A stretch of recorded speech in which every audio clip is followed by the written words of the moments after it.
When he comes back, because he will, this is exactly what you say and do. When they send you the first message, you ignore it. You do not reply to the first message. If it's a phone call, you do not answer it. If they add you on a social media platform, you do not accept it. And you might be thinking, no, like I have to accept it because like what if they never reach out again? When they reach out to you, it's because they know you will pick up. They know that you will answer their text. They know that you will add them back on a social media platform. They know you will because they think that you're easily going to give in for it. However, when you don't, it is going to A, humble the fuck out of them, and B, they're going to have to work a little bit harder to get your attention. And they will, because at this point they're going to be feeling a little bit embarrassed because they have reached out and you haven't replied. So them, with their massive heads and egos, they're going to be thinking, maybe she didn't see it, maybe she didn't get the message, maybe she didn't see my phone call. So they're going to do it again. They're going to reach out again to you, and this time you answer it and you just say, what's up, like, is everything okay? You don't react to them adding you back because they're going to be expecting you to, and then when you don't react to it in a good way, they're going to be like, oh, humbled. So you just act like them reaching out means that something is wrong. So you say like, what's up, what's wrong? And they're going to be like, no, nothing, I just wanted to say hi, like, how are you going, blah blah blah. This is what you say. You say, I'm really good, like I'm going really really well, how are you?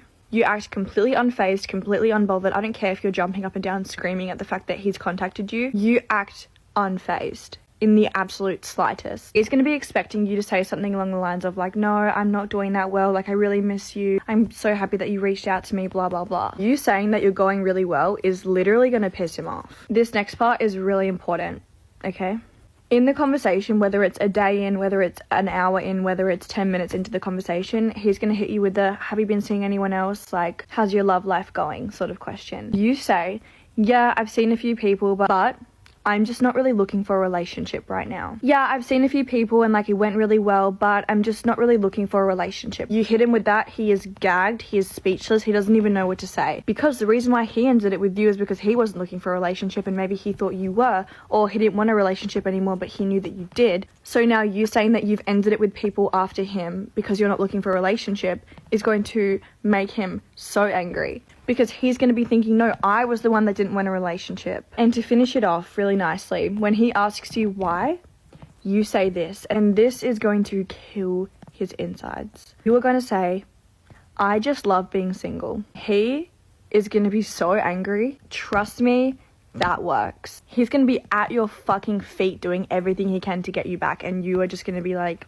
I'm not looking for a relationship right now. And if you want to get back to him, you have to make him fucking work for it, and you have to make him prove to you why you should take him back.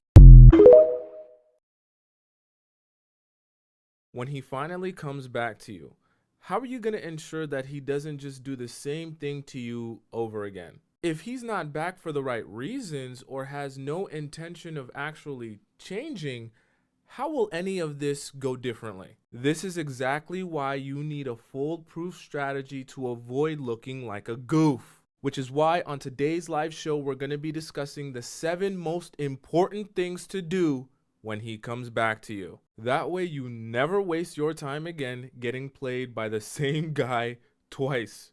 Join the show. When you detach, they will come back.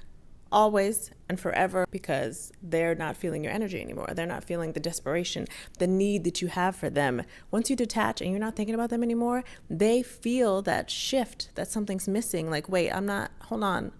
I don't feel like I matter to them anymore. I don't feel, I need to get some validation. Let me just see if they're still interested. They're not interested in you. They want to see if you are still interested. So when you get that text, hey stranger, hey you, thinking about you in your city, they are not interested in you. Do not fall for it. They want to see if you are, because ladies, how often do you get that text, get that call, and then you give them the energy right back and then they ghost you, or they still don't know how to communicate, or they still don't act like they want to be with you because they just wanted to see that you still liked them, that they still matter to you in some capacity. So do not fall for it. Once you detach, you are detached. They are cut off.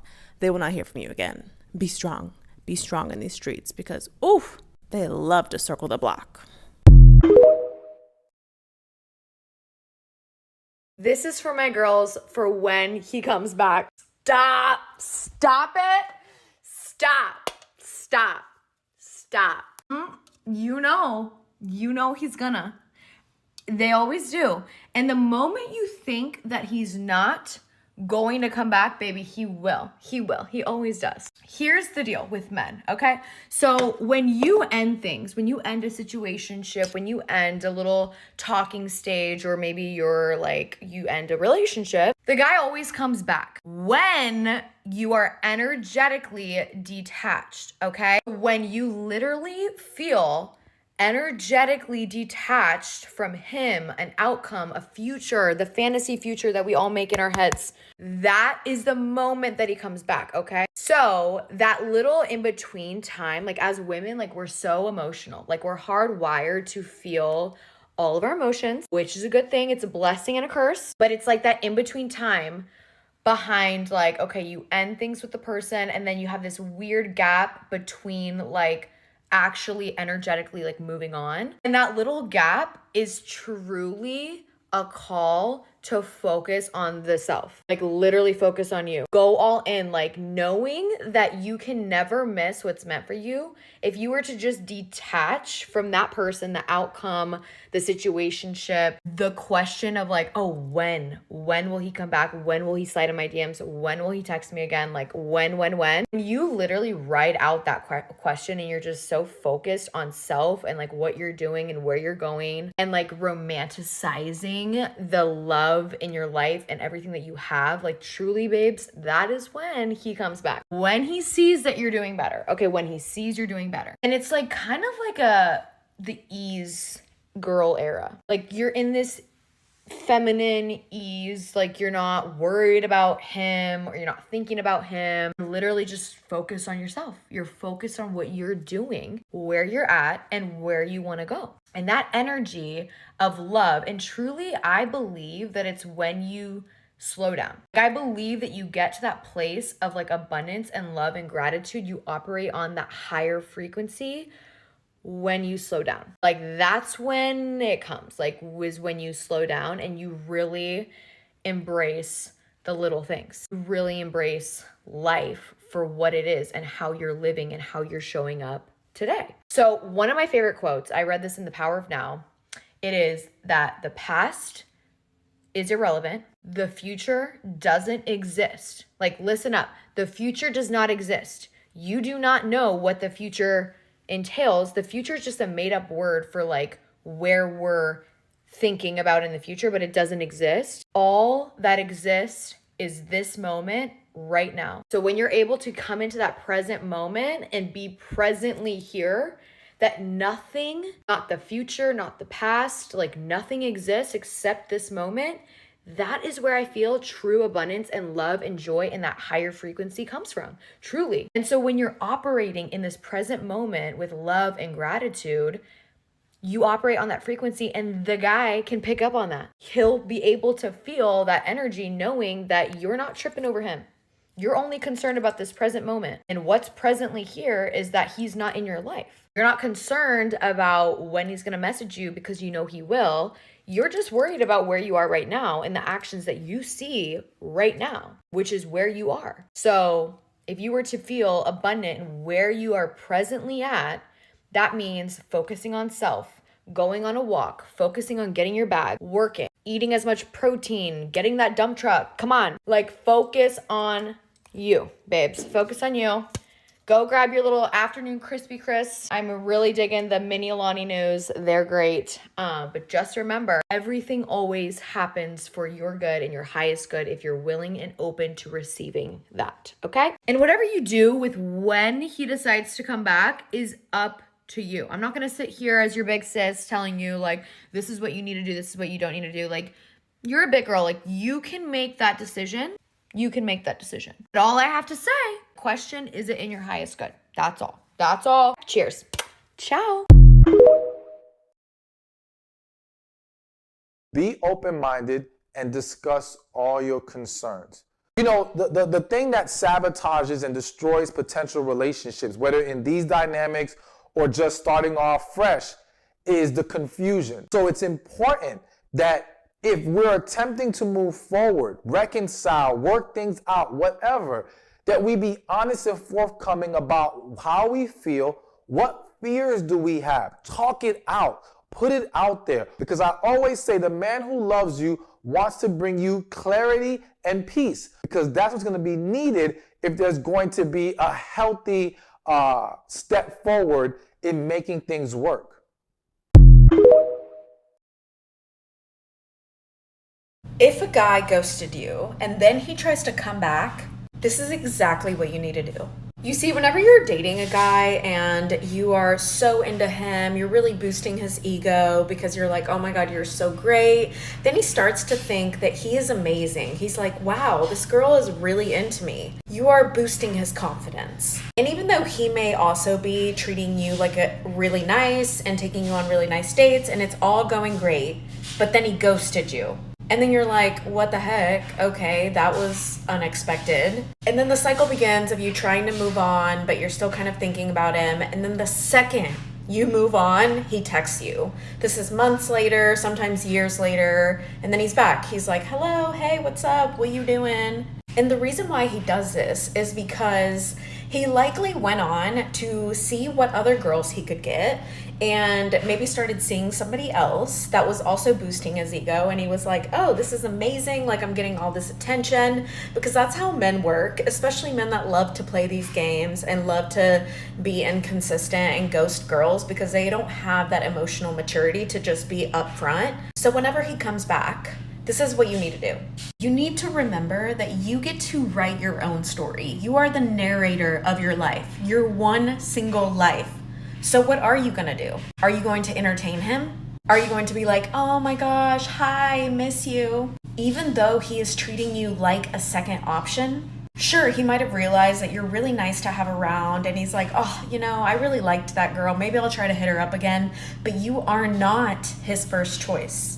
And the thing is, we know what we're signing up for whenever we're replying to this guy, because we're entertaining him. And most likely you're going to fall right back into that loop where he's going to do it again. Because you are literally telling him that that is a standard that you are setting for yourself. And you are telling him that he doesn't really need to try that hard in order to get you. Okay, so how are you going to reply to his text message or phone call? You're going to act bored whenever he texts you back, because you're living your life, you're working on yourself, you are so over him. Like, what? Who are you? I'm sorry. It literally doesn't matter. He shouldn't get a response. Text him back a ghost emoji. You deserve so much better. Are you the type of woman that is going to allow a man to treat you like an option or a priority? And the thing is, this is going to make him want you more. Your ex wants to come back. What should you do? You should always leave them where they are. I'll explain why. The whole reason that they're coming to try to come back into your life is because you're a safe space. You're someone that they have already experienced in the past. They know what they're expecting out of you, and what they saw out in the market was not any better. Or what they saw out in the market, they just got treated worse. So don't be somebody's pawn. The relationship ended for a reason. You're better than that. And if you want to entertain it for some closure, just know it really doesn't matter. Let bygones be bygones, work on yourself, and move forward. How do you act to get your power back when he comes back because he couldn't replace me? Was out of his league, but way too nice. You don't let him come back, baby, because you're still out of his league and he's going backwards to come find you because he couldn't do any better. And you don't have any power. You still ain't got no power, girl. Your power would have been better if you had somebody else better than him and he saw it. You don't have any power because you did not move on. It's true what they say. They always come back 10 out of 10 every single time. Sometimes it takes them a day, sometimes it takes them a month, sometimes 2 months, sometimes a year, but they always come back. But let me reframe your mind on this one. Hot take, who cares? Of course they came back. You're amazing. It just took them way too long to realize it. That's not cute on their behalf. Like, that's not a good thing. They come back like, oh, I really would like blah, blah, blah, blah. Like, spare me, honestly. You know what I mean? It's like, you had your chance, you fumbled the ball. I will wait and throw the ball to someone who can actually catch and make a touchdown. The guys that get it. And the guys that don't, won't. Do you know why they always come back about 3 months later? Because the first month, they're busy lying to themselves. The second month, they are distracting themselves. And by month 3, they've tried to beta test some other versions of you and realized that, baby girl, you don't grow on trees. You are a one of a kind. They're never going to find another you. So they have their light bulb moment, month 3. And do you know what you've done by month 3? Oh my God, you've evolved, you've grown, you've finally taken off your fantasy goggles and put on your reality goggles, and you have accepted the way that you feel about them did not align with the way that they make you feel about yourself. So you're doing great. If a guy ever comes back to you and apologizes for how badly he treated you in the past, he's not doing that because he genuinely misses you and wants you back or because he genuinely feels bad. He's doing that because his life got a lot worse. It's never really about you and what type of person you were or like how amazing you are, because you already are amazing regardless of him. I'm just saying that when a guy comes back, it's not really personal to you. It's more about them and like what they're going through. And it just sucks that it takes something really bad happening to them for them to actually come out and apologize versus them apologizing when they should have and having empathy for you when they should have. It's just very sad that they can only have empathy for you and only have genuine remorse for how they treated you when they go through something really hard themselves. Which honestly, I really hate that, and I think that's so sad that a lot of men only have empathy for women after their life gets significantly worse, when you could instead be the type of person that always has empathy for someone regardless. Like, if they had empathy for women in general, they would have never done you so dirty. They would have treated you with respect from the beginning to the end. And it just reminds me of the whole saying that like men are more logical than women apparently, but that's just because they lack empathy. And the more I'm growing up and the more men I meet, the more I'm finding that this is totally true, and it just makes me so sad because I feel like I'd rather die alone than be with a man who has no empathy or only has empathy after his life gets worse.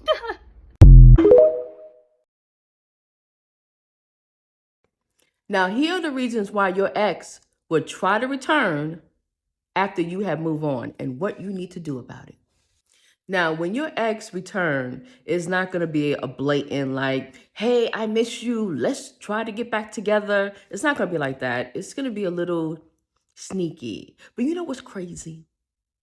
That whole time you was going through your healing process, your breakup stage, no contact from them. They like totally disappeared.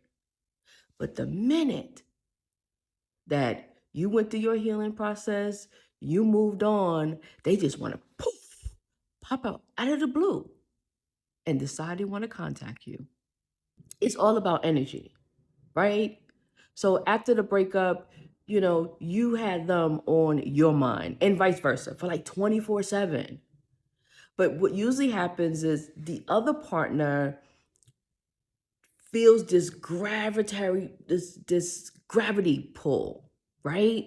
And it drives them crazy. So what they do is they go find someone else to occupy their mind, just to get you off of their mind. And most of the time, the relationship never really works, right? It doesn't last very long. They don't have that strong emotional connection that they had with you. So now, since you had moved on, they start to feel that there's a energetic or a disconnect. So there's like, I wonder what they're doing. I wonder if they've seen anyone. I wonder if they're happy. So the first reason is that you actually rebuild your self-confidence. You started practicing self-love, self-respect. But let me tell you something. Those characteristics are very powerful aphrodisiac that not only other people can sense it, but your past lover can as well, to the point where they start to feel automatically drawn to you. Anytime that you really, really, really want someone, they pull away. But the minute that you have no interest in them, they want to pull towards you. The second reason is that you look and you feel better than you did when you was in the relationship with them. Now you are happy and they want to join in your happiness. The third reason is that you are even more attractive when you had set stronger boundaries and higher standards. They know that you are not playing no games anymore. They know that they have to come correct when they approach you. It's thank you and please. Is it okay at your earliest convenience that, can we talk? So what should you do about it? First, when they contact you, do not respond with resentment or anger, because I just let them know that you still in love with them and you haven't moved on. But I want you to ask yourself these 3 questions. What has changed to make you think that it's going to be better the next time? The second question is, are you willing to put in the work to repair something that didn't work the last time? The third question is, if trust was broken, do you really want to rebuild it? So if nothing changed, you're not willing to repair or rebuild the trust, then this is how you should respond. I hope all is well. Boom, done. That's it. Peace. Can I do to get back at him as he comes back? Charge him money. Send him links. Like, does he even want to come back? Like, some of y'all are asking me questions. Does the man even want to come back? Is he begging at your doorstep? Does he want back in? If he's begging, then you charge him, or you tell him what you want. Like, if I take you back, you got to take me shopping. If I take you back, we got to go to the car dealership. If they're not begging to come back, then don't even think about it, because they're happy and free now. If they're begging to come back, give them a choice. Okay, well, you can come back if you take me shopping. You can come back if you pay all these bills. You can come back if you put the car down payment. So you give them the options, and it's up to them. If you want me to forgive you, then do this. If you want me to forgive you, then do that. It's up to them.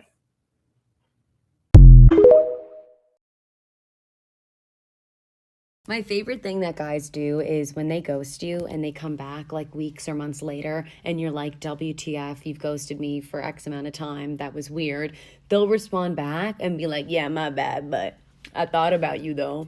I was thinking about you. Does that count? I think about you? Because men, bro, they really took that phrase literally. It's the thought that counts, because they really thought so, because that's crazy to me. I think about not paying my rent every first of the month. I think about that. Yeah, I don't want to do that, but I do it because I like where I live. I like having a home. And then guys would come back and be like, yo, let me live in your uterus. And it's like, babe, didn't you like your home? Like, what? You didn't pay the rent. You weren't clocking in. Your landlord would evict you, and I'm your landlord. Unless you bribe me, you can't come back.